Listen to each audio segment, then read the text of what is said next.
The slow etude for trombone for this year is the Andante con moto by Vladislav Blazhevich. Note that again this year, the slow etude for trombone is a different one than the euphonium and tuba players will be playing. Make sure that you're playing the right etude. You don't want to be the person that shows up for the audition playing the wrong thing. Now, let's define the musical terms that we're going to encounter in this etude.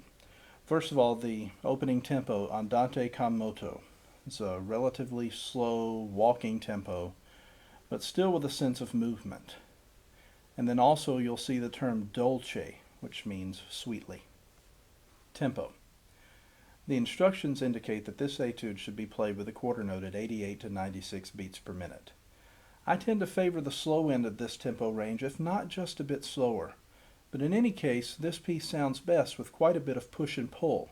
So there are times when the tempo will push a little faster, and then the ends of phrases especially might pull back even a little slower than 88. An important part of good tempo and rhythm is subdivision, or thinking the eighth note pulse. This is maybe even more important in slow pieces than in fast ones. Even though you'll hopefully have some variation in tempo for expressive effect, subdivision adds an element of consistency of rhythm and time, one that helps to ensure that your expressiveness doesn't begin to sound like wrong rhythms. Simply slow down and speed up the subdivisions as needed. Practice this by actually playing the piece subdivided into eighth notes, and then transition to simply thinking the subdivisions. Plan and mark your breaths. The breathing is relatively straightforward in this etude. You can breathe at just about any place where the slur markings stop, and there are enough of these places that you shouldn't need to break up a written phrase. Planning ahead and marking the places in the score where you will breathe promotes consistent phrasing, correct breathing, and even helps to fight off the effects of nervousness, which can sometimes cause shallow breaths.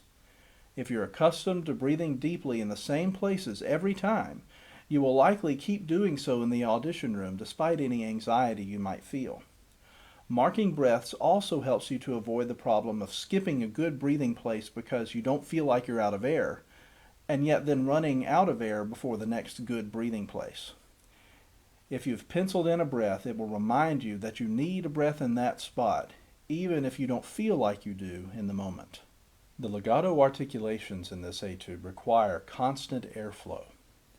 Most method books teach trombonists to execute legato by tonguing softly. While legato often, though not always, demands a soft tonguing technique, the most important thing in executing legato is that you blow a constant airstream through the passage, as this is what causes the end of one note to be connected to the beginning of the next.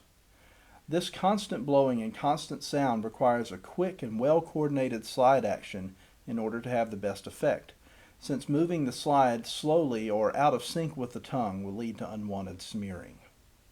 With regard to dynamics, observe the written markings carefully, and also note places in the music where, even if a dynamic change is not explicitly marked, the musical context indicates that a change in dynamic level is needed.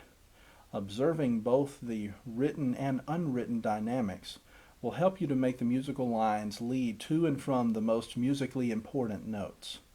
Happily, this means that you'll be able to play a little louder on the highest notes, which will help you to play them a little bit more easily. By the way, the metric push and pull that I mentioned a moment ago will generally follow these same musical lines. Don't overemphasize the grace notes.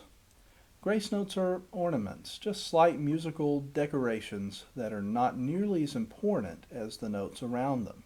That's why they're so small. Trombonists sometimes have a habit of overemphasizing grace notes and other ornaments, when in fact they should hardly be noticed at all. Play them correctly and quickly, but don't lean into them too much. Thoroughly familiarize yourself with the key of G major. While it's not the most difficult or unusual of sharp keys, G major might be a little unfamiliar to you, but there are steps that you can take to make it a little less weird for you to play. One of the best things you can do is get an Arbin book and practice the scale studies in the key of G.